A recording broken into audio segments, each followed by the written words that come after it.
On August 18th of 2023, History Club's industrious member and friend, Maeve Hill, took a flight departing the US of A to begin her journey abroad in the land of Vikings, rain, and castles. Glorious Copenhagen, Denmark. After months of hardy adventuring and learning, and as the semester winds down here at Loyola, Maeve returns to History Club through state-of-the-art internet video technology. Today she gives us a tour of some of Copenhagen's most illustrious destinations. Alright, hello History Club, hello from afar, hello from beautiful, for once, Copenhagen. This is one of the most prominent palaces, most prominent residences in the entire city, of which there are 3, and of course below this palace there's several others, because this place has been occupied since the early 12th century. I'm talking like 1107, I believe, when the first iteration of a royal Danish palace, Absalon Castle, was built on this very site. Now today, this is Christianborg Palace, basically. And today, as you can tell by the horses, look at them, this place primarily serves as the royal stables, but it also holds a lot of functions. I'm talking like a lot. Like in my time here, I have seen 4 or 5 different functions going on here. But primarily today it houses the Parliament. It also extends like way further in the back. The Parliament, the Prime Minister's office, and the Supreme Court. Alright, here, I've got you guys a different angle. You can see over there, because it's a nice day, it's a really popular tourist destination, but it really, you can take different tours of the palace, but it doesn't hold, like the crown jewels, for example. Those will be in another stop on our virtual tour. Right there, you can see a statue of the man who made it, who began building this place. That was Christian IV. You'll hear that name a lot on this tour. He was essentially known as a really big expansionist builder. He built many different palaces, but this one has been, let's just say it's been through it. Officially, under like the actual title, Christianborg, this palace has burnt down 3 times, each within less than 100 years of each other, which you'd think they'd learn more about fire safety, but whatever. But the only remaining structure, and I wish I could point it out to you, but I believe it's over there past those cranes, is the church chapel, and what the fuck? The castle chapel, and that remains from the 2nd iteration of the building, which was built, I believe, in the mid-18th century, because as Christianborg was only really started in like the mid-17th century. But today it primarily serves as housing the royal stables, and this is like a huge setup area for like royal parades and functions, and also on a daily basis lots of internal affairs happen in there, because various sections of the palace have been adopted for the use of the democratic government, which incidentally, after the 3rd time that this palace burned down, the country had actually begun its formal transition into a constitutional monarchy, or a republic. I believe they operate in a parliamentary system now. They have a prime minister, and at the time this was like, I believe this was the very, very end of the 1800s, because the final reconstruction on the building that we see today began in 1906. But it actually had to be voted on by a committee. And in the end, what they decided to do was to hold a contest, kind of like what you'll hear a lot of like city-states in Italy did to build a lot of their public works. So yeah, that's how we ended up with this final design. Hope you guys enjoyed, and I'll see you at the next stop.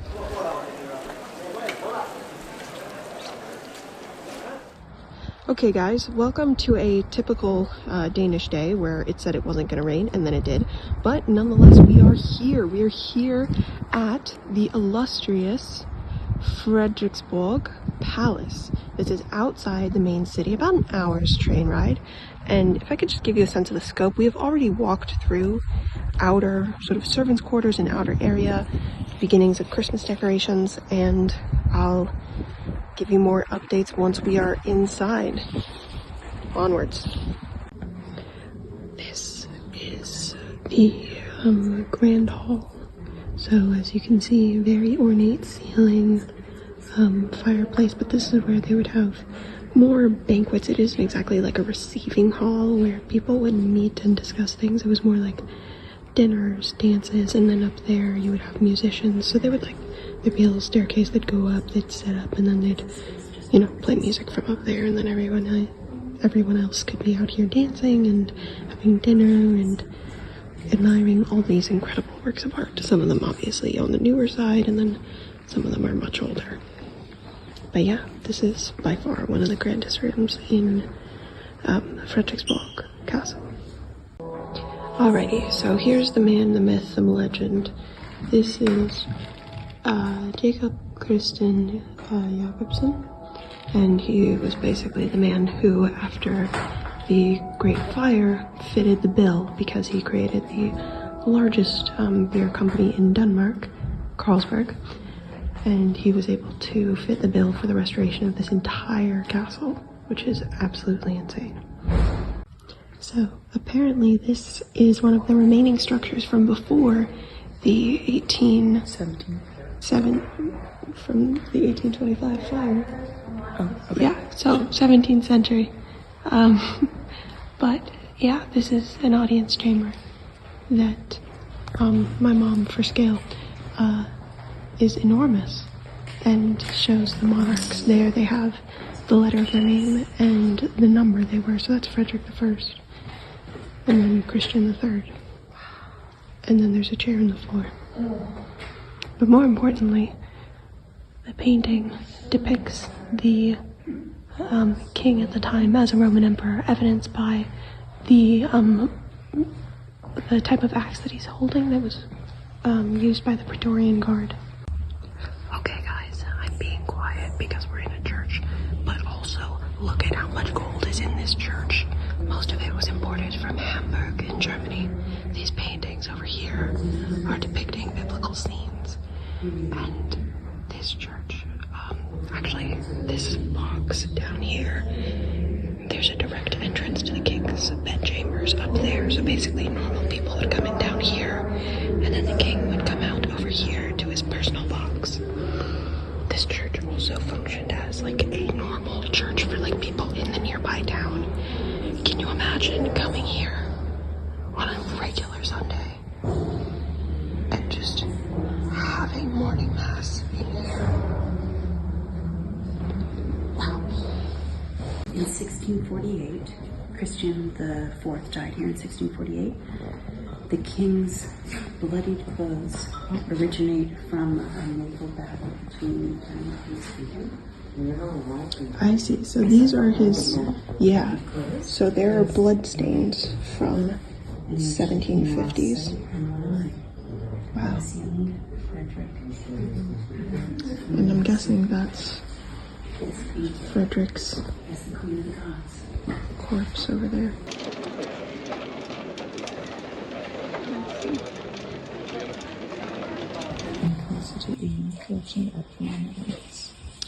Fascinating. So basically, Christian IV won all this money to make this room by jousting at his birthday party, and then he got all these Dutch paintings. Very sad. We're currently in Rosenborg, by the way, guys. It's hard to read, but... Silver fountain and bowl for rinsing glasses when the wine changed. 16 courses on the menu. 16 courses for New Year's feast at Rosenborg Castle. Be there, be square, I guess. Also, how many bottles are in here? Let's see. 2, 4, 6, 8, 10, 12, 14. 15 bottles of wine can chill in the original igloo cooler. And there's decanters and so many casks of wine. I don't know if any of them still contain wine, but they're here, along with the natural side piece to every lovely drink, a lot of guns, including child-sized ones. So this is the only woman in the world to have the whole Venetian glasswork cabinet off of the main hall. There's glass cutlery, there are glass serving dishes. They're everywhere. Up there, you can see like glass servingware and bowls, plates.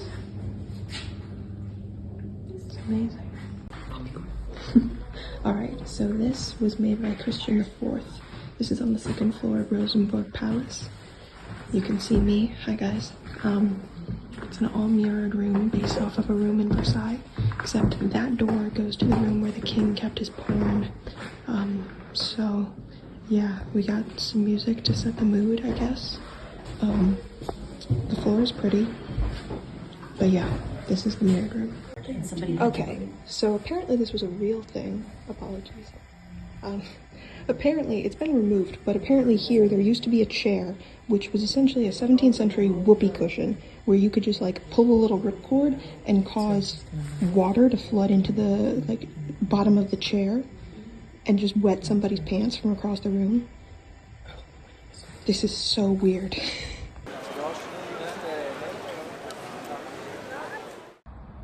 Alright, History Club, so we're back in the city, and we are at a surprisingly old location.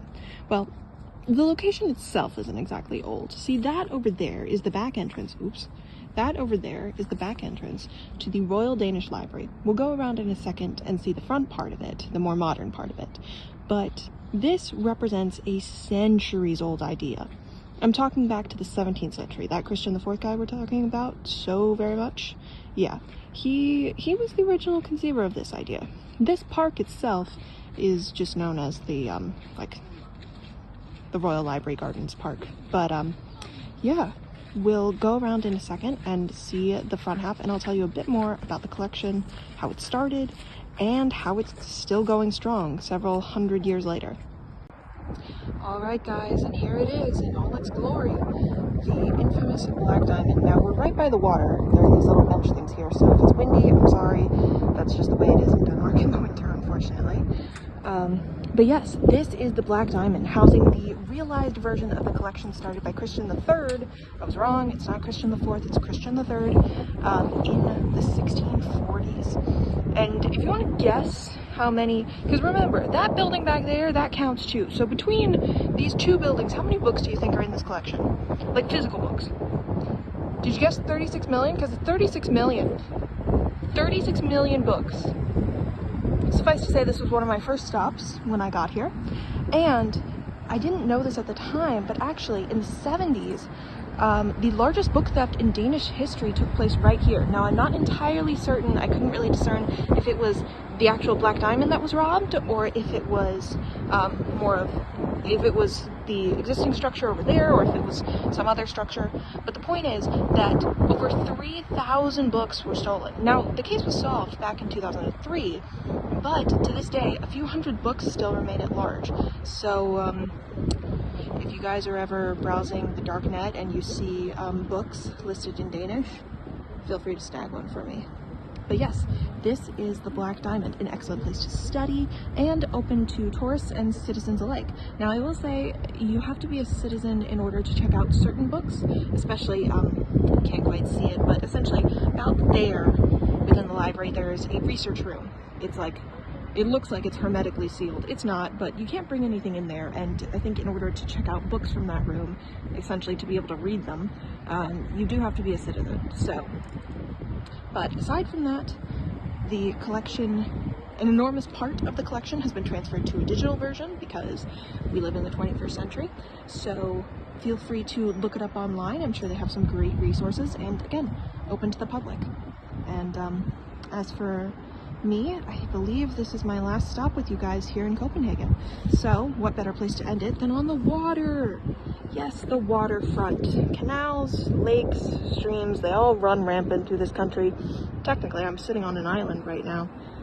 This entire part of the nation is an island. Yes, I'm aware. It's kind of crazy. But anyway, that's it for me, and I hope to see you all very soon. I will see you back at home in Loyola for the spring semester. Bye! I got a message from my sister.